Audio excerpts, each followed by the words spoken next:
Assalamualaikum warahmatullahi wabarakatuh. Berjumpa kami lagi di Harimau Malaya. Untuk kali ini kita adakan sesi preview perlawanan Piala AFF Mitsubishi Electric antara pasukan Malaysia kesayangan kita bertemu pasukan Singapura. Perlawanan yang sangat penting untuk kedua-dua pasukan bagi menentukan siapa yang bakal mengiringi pasukan Vietnam ke separuh akhir. Kalau kita tengok pada carta kumpulan, of course Singapura ada kelebihan satu mata hasil keputusan seri menentang Vietnam baru-baru ini. Manakala Malaysia tidak boleh tidak, hanya kemenangan yang akan membawa mereka ke peringkat separuh akhir. Macam mana head to head antara kedua-dua pasukan? Of course bila kita cakap pasal Malaysia dengan Singapura, banyak sangatlah perlawanan, dah berlangsung banyak kali dah. Tapi kita cuba ambil 10 perlawanan terakhir. Sangat membimbangkan sebenarnya, sebab kalau ikut 10 perlawanan terakhir ni, Malaysia hanya menang 2 kali sahaja. 4 kali seri dan 4 kali kalah. Pertemuan terakhir adalah pada bulan Mac 2022 di mana Malaysia kalah 2-1 kepada Singapura. Okey, team news, ada tak berita-berita kecederaan? Seperti biasa, kalau melihat pada camp Malaysia, pastinya Jimmy ataupun Kuzaimi PE masih rasanya belum dapat diturunkan lagi, sebab bila kita tengok sesi latihan pun dia masih menjalani latihan secara berasingan, latihan-latihan ringan sahaja. Jadi aku percaya memang untuk game lawan Singapura ni tak dapat turunkan. Azam Azmi seperti yang kita tahu kena kad merah, so tak dapat main. Manakala untuk pasukan Singapura pula, striker utama mereka dikabarkan masih mengalami kecederaan lutut, iaitu Ilhan Fandi. Mungkin berita ni agak menggusarkan untuk fans Singapura, tapi berita gembiralah untuk pasukan Malaysia. Okey, apa yang diperkatakan di sidang media kedua-dua pasukan? Kalau ikutkan bagi pihak Singapura, mereka menyatakan bahawa mereka sangat sebenarnya looking forward lah, tak sabar untuk beraksi di Bukit Jalil. Mereka suka beraksi di stadium yang penuh katanya. Dan bila ditanya adakah mereka sebab perlukan seri saja dah cukup memadai untuk mereka, adakah mereka akan bermain untuk mengejar keputusan seri dan banyak bertahan, dia kata pendekatan itu mungkin berkesan untuk melawan Vietnam, tapi mungkin menentang Malaysia mereka ada pendekatan yang lain. Untuk Malaysia, sidang media dihadiri oleh jurulatih Kim Panggon dan juga Faizal Halim. Kim Panggon bila ditanyakan soalan tentang perlawanan menentang Vietnam, dia sebenarnya tak berapa seronok lah nak jawab, sebab dia kata dia lebih suka looking forward. Cumanya dia bagi tahu juga selepas tamat perlawanan Malaysia menentang Vietnam tu, dia ada 3 kali review balik perlawanan tersebut dan dia rasakan banyak aspek positif sebenarnya, terutamanya cara kita mendominasi permainan sebelum kita sebelum kita dibolosi oleh gol pasukan Vietnam.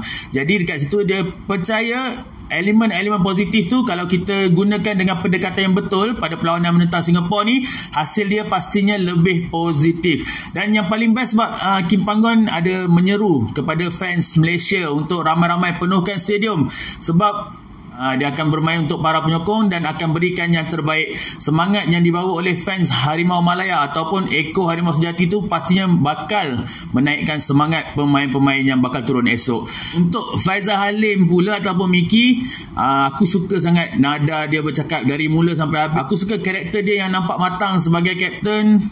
Miki ada katakan bahawa mereka dah hampir sebulan dah duduk bersama, tak bercuti, jadi pengorbanan ni rasanya lebih berbaloi jika dapat keputusan yang positif esok, dan dia berharap sangat dapat hadiahkan kemenangan esok sebagai hadiah tahun baru kepada rakyat Malaysia. Diakui selepas perlawanan menentang Vietnam, player-player semua down, tapi selepas menjalani latihan beberapa hari dengan coach Kim Panggon pun bagi motivasi yang terbaik, sokongan-sokongan daripada peminat, dia rasakan semula aura ataupun semangat juang tu datang kembali, dan mereka pasti esok depan family sendiri, depan peminat sendiri, di gelanggang sendiri, mereka akan all out main habis-habisan.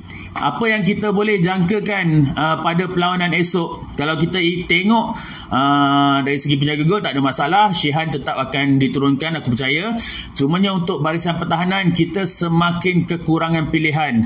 Dengan kecederaan yang melanda Kuzaimi PE, kita terpaksa memanggil Brandon Gunn untuk bermain di back 3, dan yang terbaru apabila Azam Azmi Murad digantung akibat kad merah, siapa yang bakal ganti tempat beliau? Ada 2 pilihan, Syahmi Izzuan ataupun Quentin Cheng. So far aku nampak macam Kim Panggon lebih prefer untuk guna Syahmi Izzuan lah, mungkin atas faktor kepantasan dia. Tapi kalaulah tanya aku secara peribadi, aku rasa aku harap Quentin Cheng juga diberikan peluang mungkin kalau second half ke apa, sebab aku tahu secara peribadi aku rasakan marking daripada Quentin Cheng agak sedikit longgar, tapi dia ada satu kualiti yang boleh membantu barisan serangan, iaitu crossing dia memang boleh membawa huru-hara, boleh memberi bahaya kepada pihak lawan lah. Aku tengok benda ni bukan sekali dua, tapi dekat Liga, dekat perlawanan under 23, dia gunakan crossing dia untuk bantu barisan serangan dan ianya nampak berkesan. Untuk barisan tengah, setelah Brandon Gunn terpaksa bermain di bahagian pertahanan, aku rasa takkan ada pertukaran sangat. Mungkin akan bermula dengan Stuart Wilkin dan juga Muhairi Ajmal juga. Ramai yang memperkatakan tentang Muhairi, ramai yang mempertikaikan pemilihan dia, tapi kalau tanya aku personally, dia ada work rate yang tinggi. Dia boleh pecahkan defense lawan. Buktinya dia ada 2 shot on target semasa perlawanan menentang Vietnam. Betul, kalau dia try memang ada kalanya agak gopoh, bola terlalu melambung ataupun tidak tepat ke sasaran, tapi pergerakan, mobility dia sangat membantu pemain-pemain lain. Apatah lagi bila kita tengok lawan Vietnam tu, Faizal Halim dan juga Lee Tak seakan-akan macam terikat. Jadi Muhairi seorang yang dapat ruang lebih dan dia gunakan untuk masuk. Sayangnya belum ada rezeki untuk dia jaringkan gol. Untuk winger Faizal Halim belah kiri, itu pada aku memang tempat dia lah. Dan untuk belah kanan, kalau lawan Vietnam itu Kim Panggon memilih Lee Tak. Cumanya kalau aku sekali lagi diberi peluang, aku lebih prefer untuk turunkan Safawi Rashid terlebih dahulu, sebab aku percaya gandingan Safawi dengan pemain-pemain lain lebih serasi.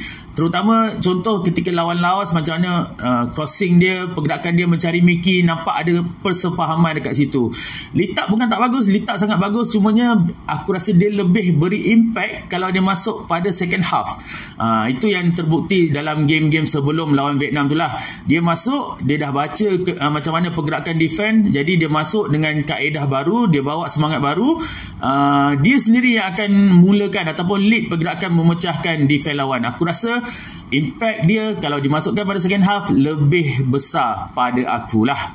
Untuk bahagian serangan, sekali lagi perdebatan antara Darren Lock ataupun Sergio Aguero, siapa yang patut diturunkan. Kalau tanya aku prefer dan aku jangka memang Kim Panggon akan turunkan Darren Lock juga, sebab antara kedua ni Darren Lock lebih membawa kepada elemen fizikal. Dia boleh lawan terutamanya Irfan Fandi yang besar tu kan. So fizikal dia sangat berguna. Mungkin dia tak dapat jaringkan gol, tapi dia punya fungsi dalam padang tu adalah membuka ruang kepada pemain-pemain lain untuk masuk. Perlawanan pertama kita lawan Myanmar, lawan Laos juga, macam mana kehadiran dia membuka ruang untuk Mickey masuk dalam. Dan juga jangan lupa Mickey sekarang sedang terikat 3 jaringan dengan Tirasil Dangda dengan 2 orang striker lagi. So kalaulah Mickey dapat jaringkan gol lagi, Mickey akan berpeluang cerah untuk menang kasut emas kali ni. Of course kita nak pasukan kita layak ke separuh akhir. Tak mustahil untuk kita kalahkan Singapura. Kita dah pernah buat dengan bantuan Eko Harimau Sejati Gegaran. Kita akan kembalikan aura kelayakan Piala Asia yang lalu. Mickey pun cakap kalau ikut lawan Turkmenistan itu pun atas kertas kita ketinggalan, tapi dengan aura penyokong, dengan semangat pemain, kita boleh buktikan dan tak mustahil kita dapat ulanginya malam esok. So kepada yang belum beli tiket lagi, come on guys, beli tiket, penuhkan stadium, kita sorakkan untuk Harimau Malaya dan pastikan malam esok malam gemilang untuk pasukan kita. Alright, so kita jumpa lagi untuk preview yang seterusnya di Piala AFF. Harapnya kita dapat layak ke separuh akhir. Jumpa lagi. Assalamualaikum, bye bye.